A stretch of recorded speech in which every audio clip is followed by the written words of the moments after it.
ตอนนั้นคันเพชรเฮาเมียมันบ่กลับอีกว่าเพชรทางแม่เพิ่นก็คิดอยู่ว่าเพชรแต่แม่ผัวบ่ได้เพชรหยังสิเมื่อหันหยังผัวมันบ่ฮู้หยังอีหลีแล้วตอนนั้นแม่เฮาไล่เมื่ออยู่ต่างเฮาก็ขมั่งไปตัดใหม่จักความเฮ็ดได้บ่โดยกลางคืนหันไปการหนูได้หนูตัวนึงมันเมียจี้หันสุกแล้วก็กินข้าวนำกันเฮาก็ได้นอนคิดว่าสิไปตัดไม้มื้ออื่นนอนตรงนั้นคิดในใจมันเมียว่าอย่าไปหาข่อยเด้อข่อยเมื่อปะแล้วไม่ยังนี่ข่อยคิดก็เล่ายอกแล้วคิดว่าเมียหยอกโดยมันลงมาจากคืนเห็นเราย่างตามทางอีหลี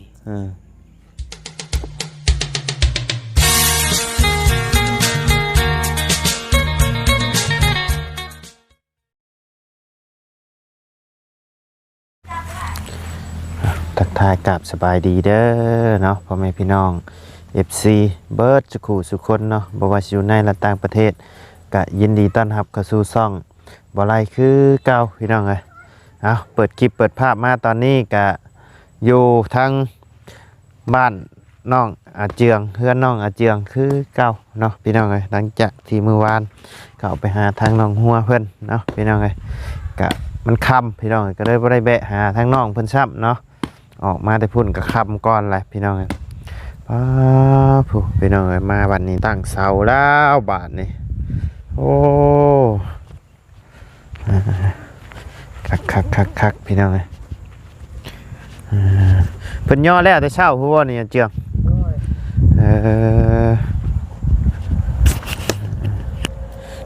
ใช่คือว่าสิเอาไว้ให้มันออกอันนั้นยาแล้วบ่เสียงมันพอดีปุ๊กกับเพื่อนเลยเนาะให้มันออกข้างนั้นคือบ่หาไอ้เงี้ยงปลาดุกมาเสียบใช่รถมันบ่ทันเลยเนาะมันก็คาเวียกว่าเห็ดเป็นมันก็ตายเพิ่นย่อแต่เช้าคือว่านี่นะโดยแต่เช้าสบายดีเด้อเจียงเด้อสบายดีหน่อยโอ้เนาะเหงาใหญ่เลยยับกว่าข่อยสร้างมาจากคนนี่สามเพิ่นลงมือเฮ็ดเลยบ่หรือว่าเพิ่นมาตั้งไว้เฮ็ดเลยแต่ว่าเพิ่นพักบ่เพิ่นพักกินข้าวบ่ให้มันแห้งเช้าอ๋อให้เช้าแห้งเบอร์ตอนแรกนี่กบไม้เอ้นี่เนาะจังหน่อยเพิ่นก็มากบไม้พี่น้อยโอ้ถือว่าแบบใหม่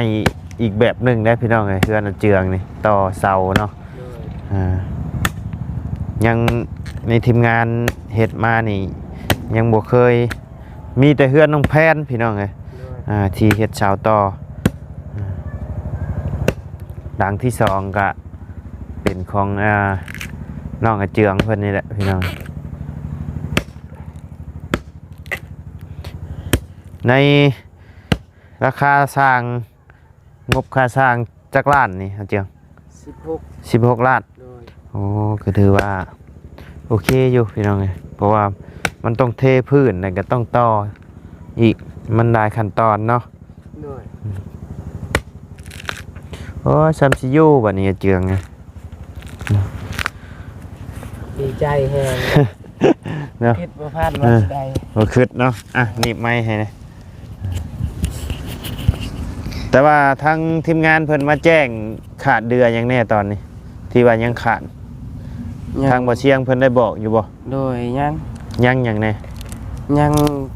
บ้านประตูแล้วก็วงกบแล้วก็หลังคาแล้วผักกระยังนะผักกระจาดบ่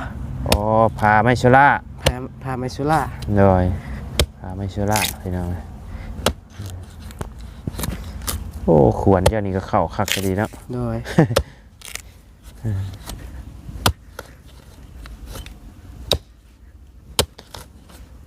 ได้ยังชูเลยชูเพิ่นกินเฉยย่อเฮือนมีแต่ไก่ต้มไก่โดยมีแต่ไอ้น้องเฮาไปซอยแล้วก็พ่อเฮา ต้มไก่ชูเพิ่นกินเนาะ โดย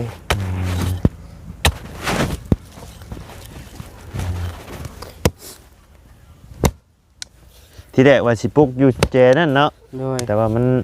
หมองนี่น่ะเหมาะสุดแล้วพี่น้องเอ้ย ย่านมันบ่มีเดิน ทำมาเจ้าเอาหม่องกลางเลยบัดมันสิบ่มีเดิน โดย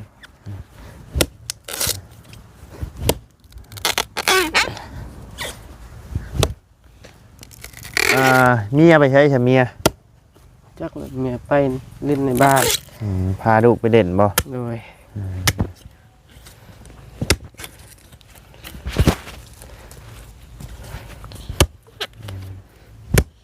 สร้างนี่ทั้งบ่เชียงเพิ่นเอาสร้างสุดที่ว่าเฮ็ดเฮือนน้องไม้น้องทายนี่บ่ โดย อ๋อโอ้สร้างจวดจ้าดอยู่ดอก สร้างเสียงบ่ โอ้แม่นละสร้างเสียงพี่น้องไว้เยอะสุดนี่ย่านแต่อันงบเฮานี่แหละสิมาบ่ทันเพิ่นพี่น้อง โดย ไว้ถ้าได้เพิ่นเห็น6 คนคันว่าเพิ่นสิมาครบทีมเด้ โดย เพิ่นมาครบทีมนี่โอ้แป๊บเดียวเฮือนน้องไม้บ่ฮอดเฮา2 อาทิตย์บ่แล้วเลย โดย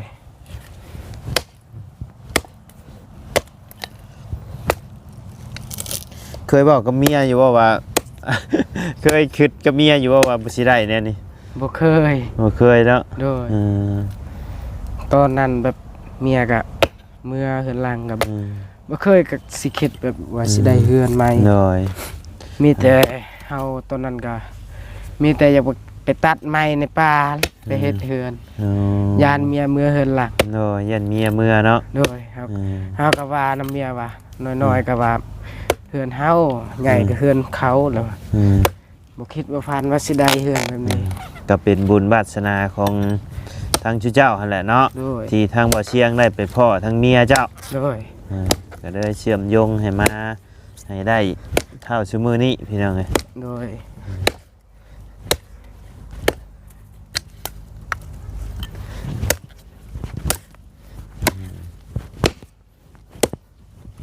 เพื่อสิกลเบิดนี่ก็โดนเติบอยู่ดอก โดย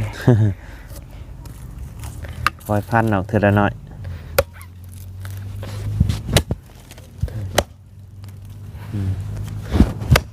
โอ้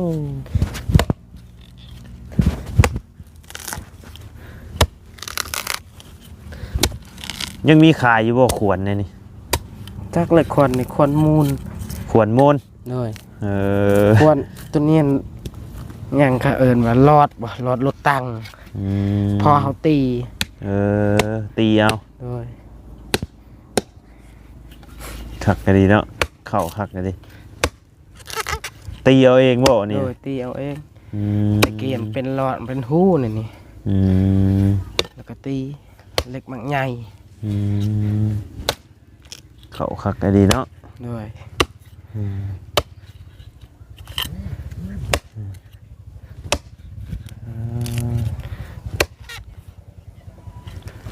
ทั้งจานลาวเพิ่นมาทันบ่ยอเสานี่ โดยท่าน โอ้อะไรมาออกมาบ่ทันพี่น้องเอ้ย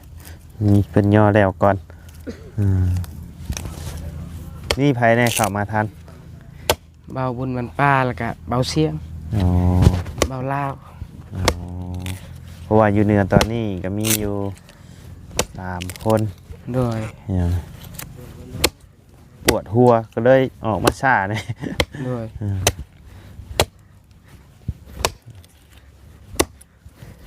ใครยีละคนด่ายีเนาะ โดย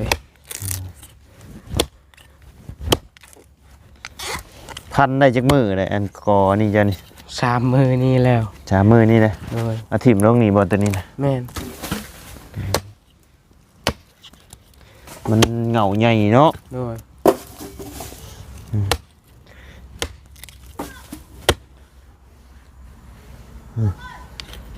ไผ่ บ่แม่นเขาเอิ้นเขา คิดว่าเอื่นเจ้าคือว่าเจืองเอ้ยเจืองเอ้ย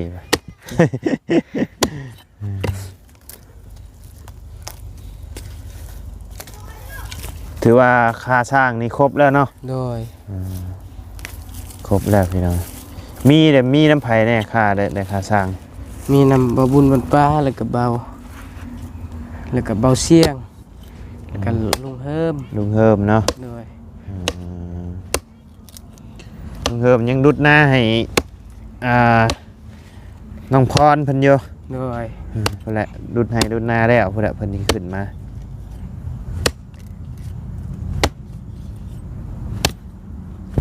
กินข้าวเที่ยงแล้วบ่ กินแล้ว อืม ยังข้าวเที่ยงข้าวเช้า กินแต่ข้าวเช้าเนาะ โดย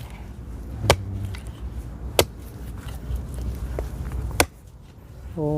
โธ่ให้กลัวห้างบักพร้าวนี่เนาะ โดย เกิดขึ้นคักก็ดีเลยพี่น้องเอ้ยมื้อนี้แข็ง เบาไล่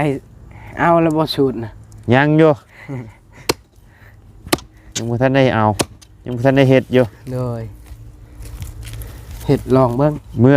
อเว้าชูอันเมียพังเมียว่าแม่นอยู่บ่วะ โดย บ่จะเชื่อเด้วะ เอาแม่นอีหลีเด้ แม่นดีเนาะ โดย แต่ว่าปลาดุกนี่ต้องเป็นเงียงปลาดุกหน้าเนาะ แม่น อืม กกไม้มันใกล้ๆกันเฮือนเด้ อืม อยากตัดก็มันก็ทึกเฮือนแหละ อืมแบบมันเปื่อยแต่ยอดลงมาบ่ โดย เออ มันเปื่อยหมดแหละแบบนั้นแหละมันคอยเปื่อยแบบนั้น มันตกเทือละน้อยเทือละน้อย อืมแบบต้นนี้เลยเนาะ โดย ต้นนี้ก็อันนั้นบ่นี่ จักแล้วบ่แม่น บ่แม่นบ่ โดย อย่าว่าอันเอาเงียงปลาดุกมาเสียบใช้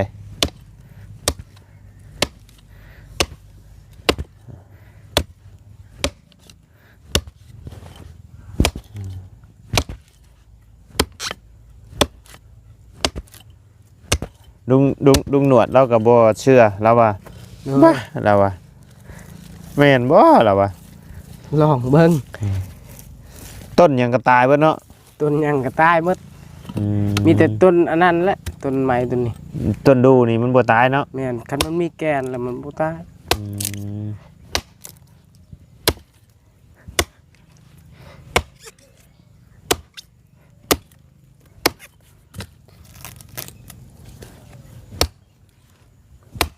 พอเฮาก็เคยเฮ็ดแล้ว เจ้าแต่เจ้าเองก็เคยเนาะ โดย บ่ได้เอาหยังใช้มีแต่อันเงียงปลาดุกนะ โดย เออ บ่เว้าหยังมีปลาดุกแล้วก็หักออกแล้วก็ใส่เลย อืม ตอกใส่ ตอกใช้จำเลย โดย อืมใช้เป็นคู่เนาะ โดย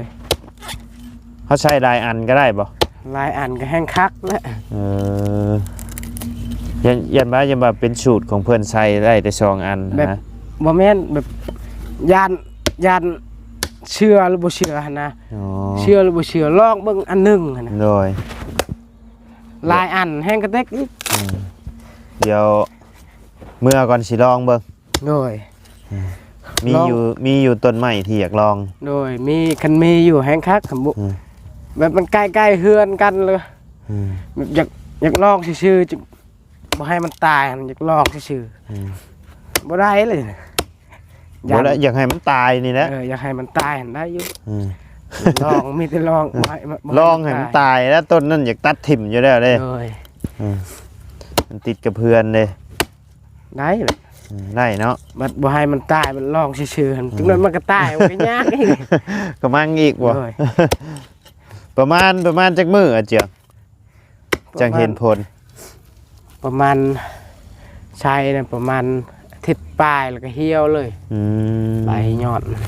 แบบต้นไอ้ต้นแบบว่าต้นอีหยังต้นที่เฮากินหมากต้นไอ้หมักยางต้นน้ำมดอีหยังนี่ก็ตายบ่ โอ้แหงกระเต็กแล้วมันมีน้ ตายเลยบ่ ำเลย เออ ชวนไม้ที่บ่มีน้ำนี่คือไม้บกนี่ อืม ไม้ตัวนี้ ไม่บกนี่ตายคือกัน ตาย อื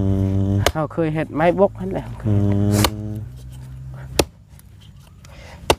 บ่เดือเนาะ เลย ต้องเอาปลาตัวใหญ่บ่น้อยแต่น้อยใหญ่ก็ได้บ่ น้อยก็ได้ใหญ่ก็ดี น้อยก็ได้ใหญ่ก็ดีเนาะ เลย เออ ปกติหันเวลาใส่คักไอเลียหันตัวน้อยหั่นแหละ โดย ตัวใหญ่เวลามันเบิ่งมันตอดเฮามันก็บ่เจ็บปานใดตัวใหญ่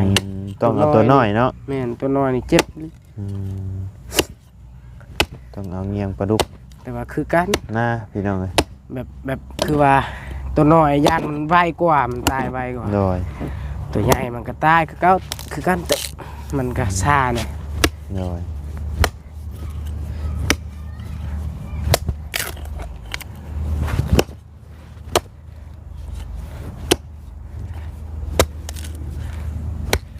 เบิ่งกูสิเอาปลาดุกสิลองเบิ่งตัวนี้ มาลองมึงเด้อย านบ่เห็นมันตายยานบ่มีใบมัน มันบ่มีไหวเนาะมันสิเปื่อยไปเลยนะ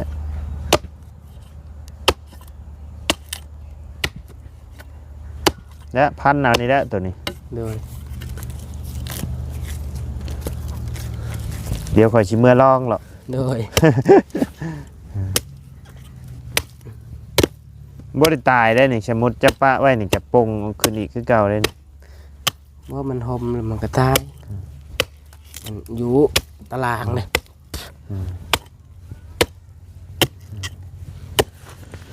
ถอยก่อนค่อย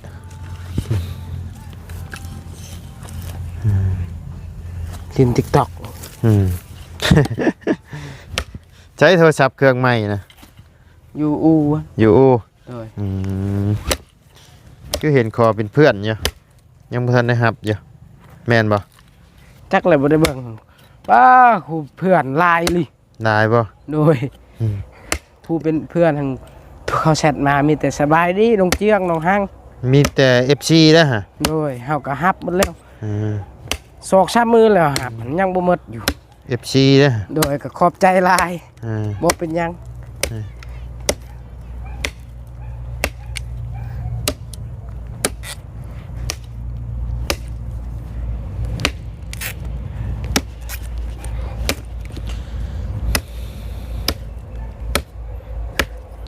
มื้อนี้เพิ่นสิมากบอยู่บ่ใหม่มื้อนี้ แม่น เพิ่นว่าสิมาบ่ โดย เออ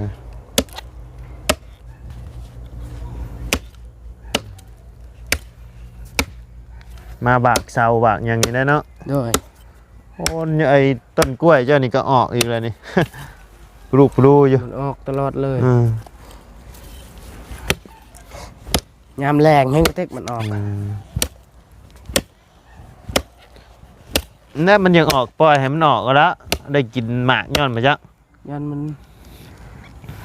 เพราะว่าเฮาปลูกเพื่อนอยู่พี่เด้เด้ โดยกกตัวนี้หั่นผู้ใดบ่ดุมันรักษาโอ้ยมันก็จักมันยัง เออ สกปรก หกแท้เด้ โดยคันปลูกตัวนี้แม่น อืม ต้องบุรบัตรักษามัน เออมันหกแท้เด้ โดยมันหก บ่ได้ง่ายๆได้นี่นะนี่แหละ ปลู นี่ กขี้ขานอย่าไปปลูก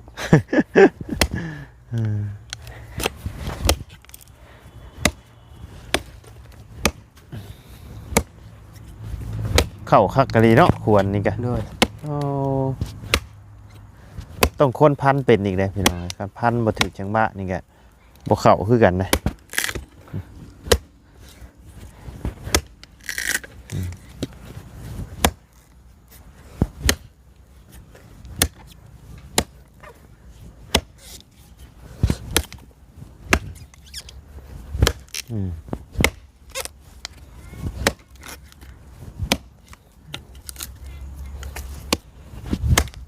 ได้ตั้งแต่ย้ายมาพี่บ่ได้ฝันดีบ่ บริพันธ์ยัง บ่ได้ฝันหยังเด้อ โดย เย็นว่าฝันดีนะบ่แดงนี้เลขออกแล้วบ่แดงนี่ นอนกับบริพันธ์ยังเลยตั้ง ฝันหยังเด้อเนาะ นอนโดย นอนอุ่นช่วย โดยขึ้นเฮือนนี่เทื่อหน้าบ่จักพัน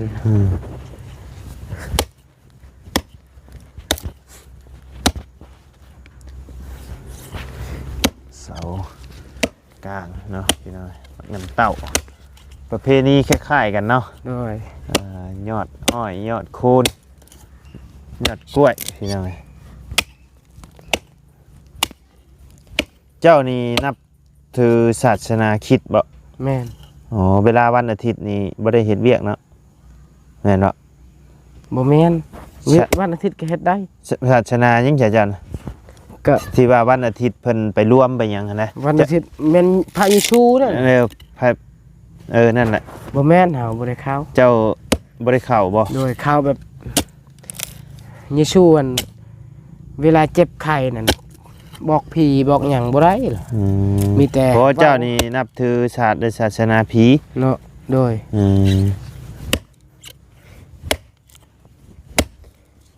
เวลาเจ็บไข้แล้วครอบเพิ่น โดยขอบเพิ่นแล้ว นับถือศาสนาผีเจ้าเนาะ โดยเยซูอันมีแขนหักแขนหยังหม้อเป้าบ่ได้ มีแต่ลาเว้าในปากเราเอง เช่าคือกัน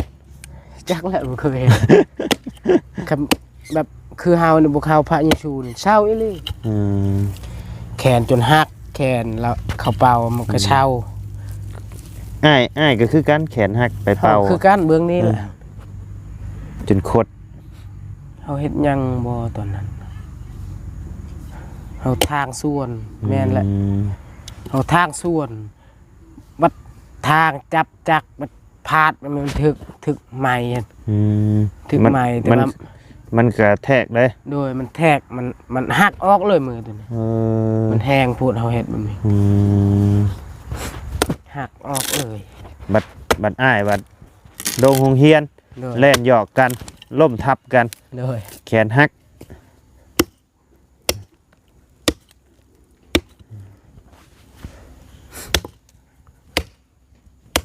คิดว่าไปคือน้องไม้น้องทายนี่วันเสาร์วันอาทิตย์มื้อวันอาทิตย์นี่ไปร่วมบ่ แม่นแล้วเฮาก็ไอ้น้องกันแหละกับน้องไม้น้องทัก แม่นบ่ โดย ไปน้องกันบ่ เอ้ยน้องทางเมียอาย ทางเมียอ้ายผู้ที่ปะนี่บ่ บ่แม่นเมียแม่นทั้งผู้ที่ปะนั่นก็แม่นทั้งเมียแม่น้องเอิ้งหั่นก็แม่น อันเมียอ้ายเจ้านี่เพิ่นบ่กลับมาเลยเนาะ บ่เลยบ่เห็นหงซ้ำ แต่อ้ายเจ้าก็บ่ได้ไปตามบ่ บ่คือกันตอนนั้นเราว่า ตอนเราจะกลับหั่นเราว่า ไปอยู่ในห้านก้อนแบบเราย่านอายหั่นนะเราย่านอายแล้วบัดบ่ว่าบ่ฮักผัวบ่แพงผัวบัดกลับมาเฮือนผัวคือเก่าเราย่านเขาว่าแบบนั้นเขาบ่ได้ว่าหยังแต่ว่าเราคิดในใจ แล้วย่านเขาเว้า โดยให้ไปอยู่เฮือนแม่เขาเจ้าก่อนแม่เขาก่อนแล้วอายเฮาบ่อยากอีก ได้ให้อ้ายเจ้าไปอยู่พุ่นก่อน โดย แต่อ้ายเจ้าบัดบ่อยากไป โดยอายค่อยว่าคันเจ้าก็ยังหักยังแพงสิอายยังเหรอวะ โอ้ยคนเฮามันก็มีผิดพลาดกันเบิดนั่นแหละเนาะ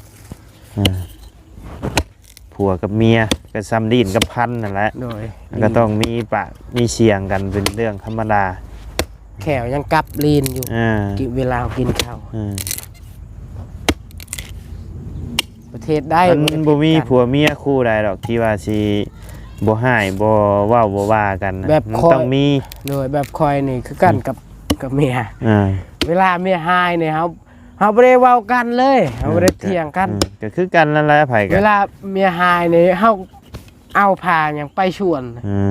ดีแล้วคันเป็นนั่น ปบแล้วโดยเวลา ดีแล้วคันเป็นนั่นนะ โดยเวลาเมียดีหั่นก็เว้ากันคืน โดย ในเวลาคอยเห็นแล้วเมียหั่นมันจะหายแห้งแล้วเผ็ดเฮาก็ปบก่อนและเฮาย่านแบบไหนย่านแบบผิดการแบบเฮากับคนแบบคนบ่ดีย่านตีกันย่านกับพิษนั่นแหละ ก็เลยปบก่อนเนาะ โดย ยันอดใจบ่ได้ โดยย่านอดใจบ่ได้เฮาก็ปบก่อนจังเลยอยู่หั่นปบอดใจบ่ได้แล้วก็ตีเราก็พิษ ผิดอีก โดยบ่ปะกันอีกเราบ่มักอีกปะกันก็เฮาก็ยังอยากเอาเมียเรายังอยากเอาผัวอยู่กันอดทนซะมื้อนี้เพชรเถื่อหน้าบ่ได้เพชรอีกเฮ็ดว่าเวลาเมียหายเมียจมเมียด่าเมียนี่ก็จมได้ลีจมอยู่ว่าเมียเดี๋ยวเมียจัก เวลาเฮ็ดเพชรอันเราจมแล้ว บ่ชงสิให้แท้บ่ โดยบ่เราจมบ่ได้ว่าจมบ่ได้ด่าพ่อด่าแม่จมผู้เดียวลาวหั่น จมผู้เดียวนั่นติ แม่นบ่เห็นค่อยเรา หมดจมแล้ว คันบ่เห็นเจ้าแล้วเราจม เห็นข่อยแล้วเราจมตลอด เออ มันเฮาไปเมื่อหันกะเราบ่ได้จมอีกกินข้าว เบิ่ง กินน้ คนบ่ชงชีให้ลูกให้ผัวแท้ ำโดย มีแต่ยิ้มตลอดเลย โดยเฮาคือกัน หน่อย เวลาคอยเฮานี่แบบใจบุรีลาวก็ไปไปเล่นในหมู่บ้านนี่ ดีแล้วคันเป็นนั่นน่ะจังบ่ โดย ผิดบ่เถียงกัน เมื่อมาแล้วก็แบบคอยแบบเมื่อนั้นเด้อเมื่อแต่เอาผักกูดหิวข้าวแห้งแท้ล่ะลาวบ่ได้ต้มไข่ให้กินคอยก็หายแหละเอิ้น 2-3 เทื่อแล้วก็เฮ็ดบ่ได้เย็นชับคอยก็หายแล้วหิวข้าวแห้ง อันนี้เรื่องปกติพี่น้องเอ้ยผัวกับเมีย หายแล้วลาวก็บ่ได้นึ่งอีหลีก็ไปอีหลีปบอีหลีปบเฮาเมื่อหนึ่งกินข้าวอิ่มแล้วก็เช้า เจ้าหนึ่งกินข้าวอิ่มเลยเจ้าก็เช้าให้ เลยเช้าแล้วก็ลาวเมื่อคือเราเมื่อเฮือนนั่นก็เอิ้นพุ่นไข่ย่างอยู่กินแหละ ก็เอิ้นเมียมากินติเฮ็ดแล้วก็ แม่นเอิ้นเมียแล้วมันก็ดีเป็นแบบนั้น ดีแล้วคันเป็นแล้วนะ ในบ้านนี่เขาว่าแม่งสองผู้เมียเรานี่แบบ เสมอกันเลยบ่ได้ผิดในบ่ได้เถียงกันว่าบ่เห็นผิดจักเถื่อ จะฮู้ได้จังได๋ติ โดย เจอน้องคือเพิ่นนั่น ตอนนั้น พี่น้องเอ้ย ตอนนั้นคันผิดเฮาเมียมันบ่กลับอีกว่าผิดทางแม่เพิ่นก็คิดอยู่ว่าผิดแต่แม่ผัวบ่ได้ผิดหยังสิเมื่อหยังผัวมันบ่ฮู้หยังอีหลีตอนนั้น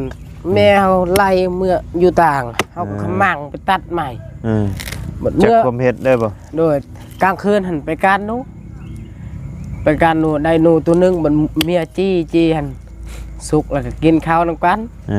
เฮาก็ได้นอนคิดว่าสิไปตัดไม้มื้ออื่นน่ะนอนตรงนั้นคิดในใจบัดเมียว่าอย่าไปหาข่อยเด้อข่อยเมื่อปะแล้วไม่ยังอีกข่อยคิดก็เล่ายอกละ คิดว่าเมียเหยาะ โดยมันลงมาจากคืนอ้าวเห็นเราย่างตามทางอีหลีมันเฮาตามเห็นเบาเชียง บ่ได้จะตามไปได้เห็นทางบ่อเสียงพาไป โดยเห็นเบาเชียงขึ้นรถเฮาก็เฮ็ดไปบ้านดงอีก เฮ็ด ตามไปหาเด้ติ โดยเฮ็ดไปบ้านดงเฮาก็อายคือกันตอนนั้นบ่ได้กินข้าวเลยตอนนั้นกินฮอดทะลัก จักมื้อเมียเมื่อผู้ อาทิตย์ปลายอาทิตย์ปลายแล้วเราอยู่ กินฮอดลูกอีกเด้อเนาะ เมียในจักชินอะไรเวลาเอาไปเยี่ยมเราเมื่อเฮือนหลังไปเยี่ยมยามมันเราบ่ให้อุ้มซ้ำลูกเฮาก็คิดว่าอ้าวสิผิดหยังน้อลูกก็บ่ให้อุ้มผิดนำแม่ย่าบัดเฮาก็ผิดอีก ผิดเบิดทางผัวติ โดยลูก เอาบัดนี้ก็คือสิดีกันแล้วล่ะบัดนี้เนาะ โดย ทางแม่ย่าเพิ่นกับพังแม่เจ้าเพิ่นก็มาเบิ่งอยู่ตลาดตอน โดยมาเบิ่ง มันก็แสดงความยินดีนำอยู่เนาะ โดย ดีแล้วเอาดีอกดีใจนำเด้อน้องเจืองเด้อ โดย เนาะป้าสามีแต่ว่าทางอ้ายสิได้ออกไปหากินข้าวก่อนเนาะสบายดีเด้อเนาะไปพี่น้องเอ้ยสำหรับคลิปนี้ลำลาแล้วพบเจอกันในคลิปหน้าสบายดี